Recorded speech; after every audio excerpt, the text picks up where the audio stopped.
Bom, agora a gente tem toda uma discussão aí sobre bancos centrais. Deixa eu ver. Bancos centrais, sua história de fracasso, padrão ouro e consequências do seu abandono, instabilidade do sistema de reserva fracionárias, free banking, efeitos das políticas anticíclicas e o que a escola austríaca tem a dizer sobre os modernos instrumentos financeiros e a economia globalizada. Eu queria levar essa parte da aula junto com vocês. Se vocês me permitirem, eu posso até sentar aqui um pouco, desde que a letra não fique refletindo na minha camisa. Acho que uma camisa escura hoje não está refletindo, né? É que essa camisa está protegida pela águia austríaca.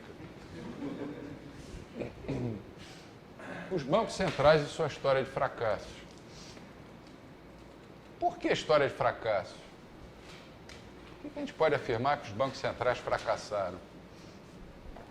A história do Fed ilustra bastante isso. Antes de se criar o Fed, as coisas funcionavam normalmente, a economia americana deu um salto fantástico em 100 anos, desde que os pais da pátria criaram uma sociedade baseada no federalismo, no princípio da subsidiariedade, no livre mercado e no respeito à lei. Uma lei bem clara, bem simples, bem concisa. A economia funcionava, crescia. Criaram o Banco Central americano. Depois foi uma sucessão de criação de bancos centrais. Por que eles fracassaram? Qual a causa do fracasso dos bancos centrais? Isso que eu queria... O que vocês acham? Eu vou puxar com vocês. Eu tenho a minha opinião, mas eu não vou dizer agora. Fala aí, quem acertar ganha uma fotografia do Obama. É irresistível. Politizaram o sistema. Como o Ron Paul dizia, né, que os bancos centrais na mão do governo, como uma linha de crédito limitada na mão de um jovem irresponsável, né? Pelo que a gente viu da teoria austríaca, né, os ciclos econômicos eles não são endógenos. Não há como surgir um ciclo econômico de dentro da própria economia, Mercado. Da economia de mercado. Então, em última instância, o Banco Central é quem dispara todos os ciclos econômicos. E pior, ele começa a tentar curar o anticiclo colocando mais do mesmo, né? Mais da causa daquele Exatamente. aquele ciclo. E depois da chamada Revolução Keynesiana, essa coisa se tornou cada vez mais, foi se intensificando cada vez mais e chegou ao ponto atual, né? Os políticos enxergaram que era uma forma de ganhar dinheiro fácil. É irresistível ter esse poder na mão e não usar. Mas antes dos bancos centrais, quem emitia moeda? Era, sei lá, o rei, era o governo. Era o governo. Por que eles emitiam de uma maneira mais comedida? Na minha opinião, é porque eles estavam restritos ao regime do padrão ouro. Mas mesmo assim tinha aquela coisa, como é que eu me esqueci o termo, que era tirar a parte de metal da moeda. Mesmo assim, sempre houve essa tentativa de falsificar a moeda, de falsificar nesse sentido. No Brasil, quando Rui Barbosa foi ministro da Fazenda, ele dizem que foi um grande jurista. Eu não tenho capacidade para dizer se sim ou não, mas como ministro da Fazenda foi um desastre, porque ele criou o tal do encilhamento, você pode escrever com C ou com S, que era simplesmente, na época era o Banco do Brasil. Isso foi na última década do século XIX, né? Houve uma emissão fantástica de moeda e houve uma explosão da inflação. Quem consertou foi o governo seguinte, Campos Salles, em que o ministro da Fazenda era Joaquim Murtinho, que era um médico, homeopata, por sinal, que fez uma política de arroxo, de aperto monetário e acabou com a inflação. Apesar de ser homeopata, ele deu um remédio pesado. Quem ganhou o Barbosa? Rui Barbosa na Fazenda. Na minha opinião, os bancos centrais fracassaram. Claro que você tem uma série de fatores. Primeiro, o abandono do padrão ouro. Segundo, porque com a criação dos bancos centrais, de uma maneira ou de outra, essas influências políticas passaram a ser mais fortes. Mais fortes. Agora você tinha lá um cara nomeado ou pelo presidente da República, ou sei lá por quem, que tinha um mandato, em alguns países, em outros nem isso, como no Brasil, né? Que, de certa forma, é subordinado ao rei. Então, por mais bem intencionado que seja o rei ou o presidente, ou a presidente, ele sempre vai sofrer uma influência política. O terceiro fator, para mim, é que eles passaram a ser muito condescendentes com o sistema de reservas fracionárias, permitindo em alguns países graus de alavancagem muito grande. Se não houvesse bancos centrais e uma determinada empresa financeira, ou não financeira, se alavancasse demais, essa empresa iria quebrar, então ela não iria se alavancar. Mas quando tem um banco central, baixa lá uma resolução e diz, olha, a alavancagem pode ser até 4, 5 vezes. Aí você já atua com uma certa margem de, se alguma coisa der errado, o Banco Central vai lá e vai te bancar.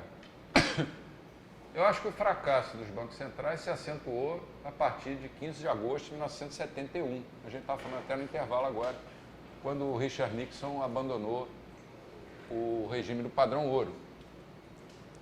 Foi concebido todo um sistema, depois da Segunda Guerra, em Bretton Woods, com taxas de câmbio fixas, em que o dólar continuava atrelado ao ouro, no regime do padrão ouro, e as outras moedas atreladas ao dólar. Para manter esse sistema, eles criaram instituições como, por exemplo, o Fundo Monetário Internacional, o Banco Mundial, para tentar gerir esse sistema. Em 1971, assim que terminou o regime do padrão ouro, o FMI perdeu sua própria razão de existência. Eles deviam ter extinto também o FMI naquela época. E o FMI passou a ser uma espécie de ONG, assistencialista, com uma diferença, né? Ele vinha para a nossa casa, dava consultoria para a gente e nadava dinheiro para a gente. Quando normalmente o consultor vem te dar consultoria, você paga para ele.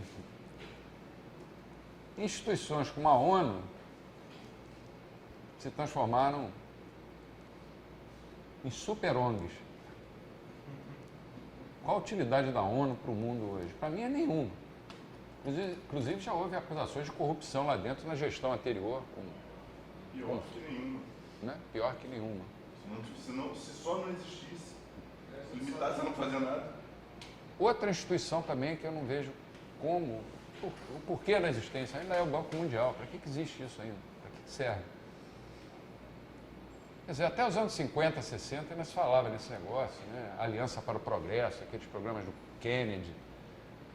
Acabou o padrão ouro, os bancos centrais ficaram mais livres ainda para emitirem. E você juntando isso com a teoria keynesiana e monetarista, que diz que os bancos centrais devem ser ativos, não vamos falar mal só do Keynes também, né? Os monetaristas também têm a sua parcela de culpa, apesar de defender o livre mercado. Agora, defende o livre mercado, mas aceita o monopólio da emissão de moeda. Eu acho que aí eu estou chegando no ponto que eu quero. Já até avancei um pouco ali, mas não vou me preocupar muito com isso. Por que tem que existir um monopolista de moeda? Porque só uma instituição pode emitir moeda e ainda te obrigar a aceitar essa moeda. Mesmo que ele emita essa moeda muito mais do que deve e ela se desvaloriza. Qual a razão lógica para isso existir? Por que tem que ser o governo o emissor de moeda? Podia ser qualquer, até um comerciante. Hã? O FED não é o governo. É. O FED é um cartel dos bancos. Dos bancos. Os bancos acabaram capturando os bancos centrais, na linguagem, né, técnica, aí se diz, as agências reguladoras foram capturadas pelos... Quer dizer, na realidade, o monopólio da emissão de moeda é um mal e esse mal precisa ser extinto. Se reúne, sei lá, 10 economistas lá, da diretoria do Banco Central, qualquer país do mundo, e decidem qual vai ser a taxa de juros, qual vai ser a quantidade de moeda de crédito. Com base em quê? Com base em modelos econométricos que, como nós estudamos aqui no curso inteiro, para os austríacos, simplesmente são inúteis. Porque o futuro não é só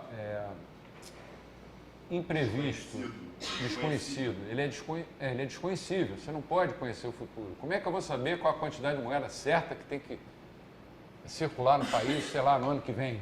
Inclusive o Mises, de Noção Humana, ele diz que o modelo matemático tem que ser completamente descartado. Qualquer austríaco diz isso, né? Qualquer austríaco.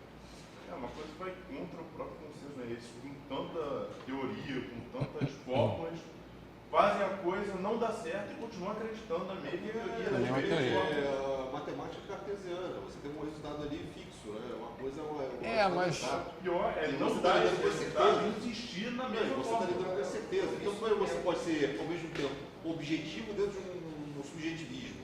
Não pode. É impossível. Mas eu estou falando até de outra coisa.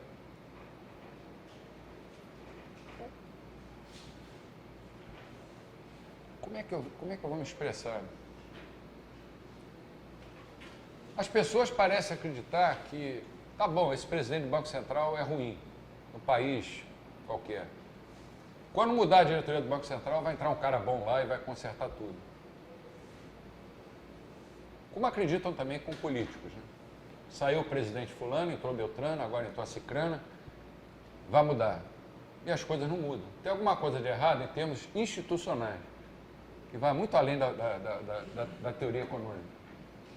Quais são as soluções possíveis para essa? Eu acho que tudo deve começar. Voltar ao padrão ouro, atualmente, eu acho que seria uma coisa muito difícil de se viabilizar na prática. Embora os bancos centrais estejam comprando ouro mais do que nunca.